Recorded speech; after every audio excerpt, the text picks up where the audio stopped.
est tous d'ici. D'ici Radio. Émission spéciale avec Samir Mathieu et ses invités. Nous parlons de l'ADMR de Gap. Bonjour Samir. Bonjour, émission spéciale donc dédiée à l'ADMR, ceux qui rendent service tout au long de l'année à travers tout le département. Avec nous, Christophe Aloisio, vous êtes le nouveau, on peut dire, directeur de la Fédération départementale des ADMR. Présentez-nous un petit peu en quelques mots cette association, ces associations finalement qui couvrent l'ensemble du territoire des Hautes-Alpes. Christophe Aloisio. Alors tout d'abord, l'ADMR, ça signifie aide à domicile en milieu rural. L'ADMR, c'est une association qui existe au niveau national depuis très longtemps, en tout cas depuis 1945, et qui est spécialisée dans l'aide à domicile, donc dans un premier temps auprès des personnes âgées, des personnes dépendantes, des personnes souffrant de handicap, et qui progressivement a étendu son activité au milieu urbain et donc à tous les publics. Donc ça, on en parlera peut-être tout à l'heure. On va l'évoquer. Donc la fédération, alors effectivement, dans le département des Hautes-Alpes, il y a 16 associations locales qui sont toutes autonomes, qui sont employeurs et qui donc recrutent des personnels d'intervention au domicile de nos clients. Et ces 16 associations sont regroupées en fédérations. C'est cette fédération que j'ai l'honneur de diriger depuis peu de temps. Depuis le 1er décembre, c'est ça ? Depuis le 1er décembre, exactement. Et donc la fédération a pour rôle d'accompagner, d'aider ces associations dans leur démarche de recrutement, dans la gestion financière, comptable, dans l'établissement des fiches de paye. Donc tout ce qui touche finalement à l'administration d'une manière générale, mais je le précise encore, les associations locales restent des associations autonomes avec un conseil d'administration, un président et des membres donc bénévoles. Alors c'est la structure, la fédération qui chapeaute, on va dire, toutes ces associations. On peut rappeler, on a évoqué le maillage territorial, il est quand même essentiel dans les Hautes-Alpes puisqu'on a quand même des zones un peu plus reculées et quand on s'attaque à l'autonomie, quand on veut prendre en charge l'autonomie, c'est important d'avoir des relais sur le terrain. Alors il y en a 16, c'est l'Argentière, c'est Aspres-sur-Buage. Alors je peux même vous les citer sans en oublier. C'est l'Argentière. Alors quand je dis l'Argentière, c'est pas uniquement sur la commune. Oui, bien sûr. C'est Argentière-Ouaquera, c'est Aspres-sur-Buège, Briançon, Saint-Bonnet, Chorges, Savines, Dévoluy-la-Forêt, Veynes, Embrun, Gap, bien évidemment, La Reine-Ribier, Montier-Almont, Rosan, Espinasse et Serres. Donc on est vraiment présent en proximité, c'est ça la particularité de l'ADMR, en hyper proximité sur l'intégralité du territoire des Hautes-Alpes. C'est la seule structure dans le département à couvrir vraiment l'ensemble du territoire. Alors c'est la seule structure qui, j'ai tendance à dire, va jusqu'au bout de tous les chemins.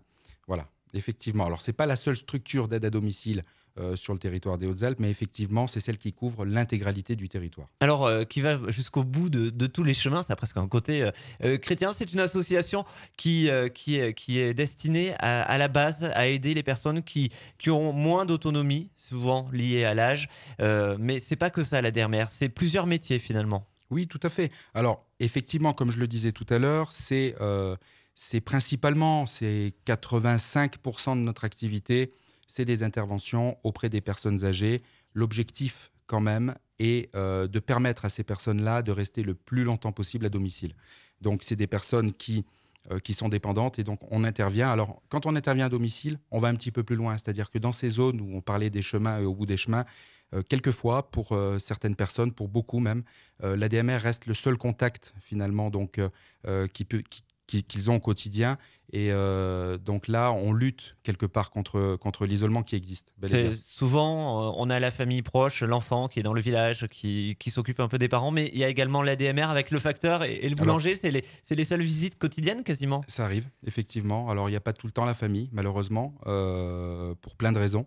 Mais la famille fait son travail, on va dire, à un certain moment. Mais quand le degré d'autonomie, en tout cas quand le degré de dépendance est plus important, c'est essentiel d'intervenir à domicile, ne serait-ce que pour le ménage, pour l'aide à la préparation des repas, pour ce contact quotidien également. Mais on va un petit peu plus loin, c'est-à-dire qu'on peut accompagner ces personnes âgées pour aller à la pharmacie, pour aller chez le médecin, pour aller tout simplement faire des courses. Donc c'est vraiment de l'accompagnement. Alors ça, vous le disiez tout à l'heure, effectivement, c'est pour ça que l'ADMR a été créée au départ. Alors à côté de ça, on parle des personnes âgées, dépendantes. il y a aussi les personnes qui souffrent de handicap, quel que soit leur âge. On intervient là également. Et puis, quand bien même aujourd'hui, c'est une petite part de notre activité, en fait, on peut intervenir pour tous les publics, c'est-à-dire vous et moi. Alors, tous les publics, avant d'évoquer finalement cette partie un petit peu plus petite, mineure des activités de l'ADMR, on va dire, c'est 15% à peu près les Oui. tout publics. Revenons sur l'activité, le cœur de cible de l'ADMR, sur les personnes âgées. On évoquait donc le ménage, la préparation des repas. Il y a également un côté soins. Il y a plusieurs finalement types de personnes qui vont aider les personnes âgées, les personnes isolées chez elles. Ça se mesure comment? Finalement on sait qui va aller chez un tel, faire quoi et comment, et on évoquera aussi avec quels moyens. Alors, c'est à ce moment-là, pour répondre à cette question, c'est à ce moment-là que la collectivité publique intervient. Et notamment notre principal partenaire, qui est le Conseil général des Hautes-Alpes, qui gère, vous le savez, l'allocation personnalisée à l'autonomie. Et donc, tout est dans le titre. C'est-à-dire que c'est à ce titre-là que déjà le degré de dépendance est évalué, non pas par l'ADMR, bien évidemment, mais par le Conseil général et notamment les coordinatrices en gérontologie. Et Qui sont dans toutes les qui maisons sont relais? dans toutes les maisons des solidarités du Conseil général. Donc c'est vraiment un point relais important. Et c'est des gens qui vont sur le terrain aussi. Il y en a dans tous les cantons. Il y en a dans tout. En tout cas, il n'y en a pas dans tous les cantons des maisons des solidarités, mais elles couvrent l'intégralité des cantons, ça c'est certain. Et donc, à partir du moment, selon le degré de dépendance, c'est bien la coordinatrice en gérontologie qui met en place ce qu'on appelle un plan d'aide, donc un nombre d'heures qui est nécessaire pour permettre à la personne de continuer à vivre le quotidien à domicile. Voilà. Ça, c'est pour les personnes âgées, y compris les personnes en situation de handicap par l'intermédiaire de la prestation de compensation du handicap et aussi l'aide sociale. Mais bon, on va peut-être pas rentrer dans le détail puisque c'est assez complexe. Mais c'est vrai que le Conseil général, dans ce cas-là, c'est vraiment le partenaire. Et les employés, les salariés, il y en a combien? 440 À peu près 443 pour être exact, salariés dans le département d'intervention, qui travaillent pour l'ADMR sur le terrain. qui sont recrutés par les associations locales, je le disais tout à Oui. l'heure, et qui interviennent au quotidien en fonction des plannings, souvent des plannings très très chargés, et donc qui font énormément de kilomètres pour intervenir jusqu'au bout de tous les chemins. C'est pour ça que je le disais comme ça tout à l'heure, parce que quelquefois, pour 2 heures d'intervention, il faut faire 30 ou 40 kilomètres. Ça peut s'apparenter finalement à une mission de service public quelque part. Alors justement, et c'est tout l'intérêt et la particularité de l'ADMR, c'est qu'elle permet la continuité du service public, ça c'est un fait. Alors pour les personnes âgées dans le cadre de l'allocation personnalisée à l'autonomie, mais également dans le cadre de l'enfance et de la famille, qui est une compétence aussi pleine et entière du Conseil général et notamment de l'aide sociale à l'enfance, puisque l'ADMR a aussi en son sein une association départementale qui s'appelle l'Association départementale d'aide à la famille et qui met à disposition sur l'ensemble du département et à la demande là aussi de la collectivité publique Conseil général des TISF, c'est un peu compliqué, ça veut dire techniciennes d'intervention sociale et familiale, qui sont des personnes diplômées d'État, des travailleurs sociaux et qui sont spécialisés et qui là vont intervenir au sein non pas de l'individu pour faire du ménage ou du repassage, mais qui vont intervenir auprès des familles. Alors auprès des familles, quand on dit famille, on pense aux enfants et donc qui vont accompagner les familles dans leurs tâches quotidiennes et aussi dans l'aide à l'éducation. Alors Christophe Aloisio, vous êtes le directeur de la Fédération départementale des associations ADMR, on le rappelle, dans les Hautes-Alpes. Vous allez me reprendre, j'en suis sûr, mais ces nouveaux métiers finalement de l'ADMR, ça peut être de la garde d'enfants, ça peut être également du soutien scolaire. Alors du soutien scolaire, ça pourrait l'être, mais aujourd'hui, c'est pas quelque chose qu'on a mis en place. En revanche, pour la garde d'enfants, c'est quelque chose qu'on fait, qu'on sait faire, parce qu'on a des personnels compétents dans nos intervenants. Donc, généralement, pour la garde d'enfants, quand on fait appel à l'ADMR, c'est pas pour de la garde, on va dire, classique, parce qu'il y a des crèches pour ça, il y a des nounous agréés. Non, c'est plutôt pour de la garde d'enfants à des horaires atypiques, voire ponctuels. Alors, pour des personnes qui rentrent tard le soir, qui font beaucoup de kilomètres, et aussi pour des mamans qui ne travaillent pas et qui, à un moment donné, ont besoin de souffler. Donc, là, on peut faire appel à l'ADMR, effectivement, sur l'ensemble des territoires. Alors, on parlait de ça. On développe aussi le petit bricolage et le petit jardinage. Alors, je dis bien petit parce qu'on n'est pas là pour faire concurrence à qui que ce soit, Mais le petit bricolage, c'est des demandes qui évoluent sans cesse. Donc là aussi, dans nos fichiers, on a des personnes compétentes pour faire cela. Donc c'est vraiment des petits services, toujours à domicile, ça c'est la base. Oui. On les fait toujours à domicile. Vous n'avez pas peur finalement d'empiéter sur d'autres domaines? Il n'y a pas des gens qui vont avoir peur Alors, que vous leur preniez un petit peu de l'activité? pas plus que les autres associations qui font de l'aide à domicile aient peur. On travaille ensemble d'ailleurs très régulièrement. Il existe d'autres associations. Il existe aussi des entreprises du secteur privé marchand qui interviennent dans cette activité de prestation à domicile. Ça pose pas de problème. Ça pose pas de problème parce que nous, on a vraiment cette particularité d'intervenir partout. Alors, il est vrai que tous les territoires n'intéressent pas le secteur privé marchand et c'est bien normal parce que... C'est plus difficile de faire 50 km pour aller à Ristola quand on est à Guillestre que de rester sur Gap en centre-ville pour faire plusieurs heures à la suite. C'est surtout pas rentable. Mais c'est pas ce qu'on cherche, nous, puisqu'on est une association loi 1901 à but non lucratif. Donc, c'est pas la rentabilité qu'on recherche. On recherche par contre à bien gérer pour pouvoir équilibrer nos comptes. C'est ce qu'on fait. Pour le reste, on va dire que ce qui est plus rentable vient compenser ce qui ne l'est pas. Voilà. Bon, vous avez quand même pas mal d'activités sur Gap. C'est vrai que ADMR, aide à domicile, en milieu rural à la base, on penserait plus au Champsaur, au Valgaudemar, au Queyras. Mais vous êtes aussi très présent à Gap. C'est finalement votre cœur d'activité en nombre d'heures sur les 400 000 heures. En nombre d'heures, c'est 120 000 heures sur les 400 000 qui sont réalisées à Gap. Mais ça s'explique tout simplement par le nombre de personnes, par la population qui est plus concentrée.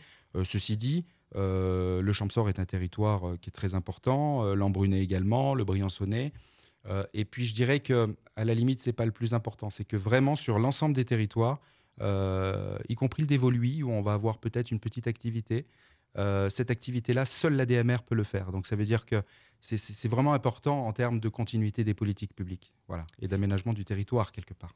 Vous êtes le directeur de la fédération, donc qui coordonne l'ensemble des 16 associations. C'est pas évident de gérer une association ADMR sur, on peut évoquer, je sais pas, sur Buech, sur un petit territoire. Il faut avoir du tempérament, de la volonté, coordonner toute une équipe finalement de management.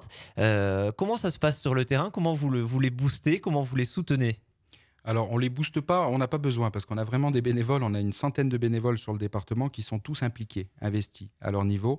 En revanche, il faut de la souplesse, c'est certain, parce que certaines associations vont aller, et c'est normal, plus rapidement que d'autres, pour pouvoir s'adapter aux nouveaux besoins, parce que l'objectif de la fédération, à un moment donné, avec l'aide de l'Union nationale ADMR, c'est d'entrer, par exemple, dans une démarche qualité. C'est d'avoir, à un moment donné, les mêmes process sur tout le département, la même façon d'accueillir le client, la même façon de faire. Alors, ce n'est pas toujours évident, mais comme on a des bénévoles très investis, puis il faut savoir quand même qu'il n'y a pas de dichotomie entre, bien évidemment, la fédération et les associations, parce que ces mêmes bénévoles qui sont présidents des associations se retrouvent dans le conseil d'administration de la fédération. Donc, les décisions prises à la fédération sont des décisions voulues par le terrain.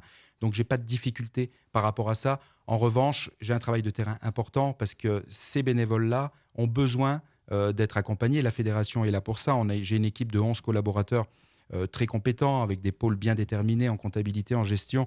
Donc, on fait de la veille à la fois sociale et réglementaire. C'est ça qui est important parce que, je le précise, toutes ces associations sont employeurs. Donc, elles ont la responsabilité employeur. Et puis, vous l'avez vu, 443, c'est pas rien. Sur l'ensemble du département.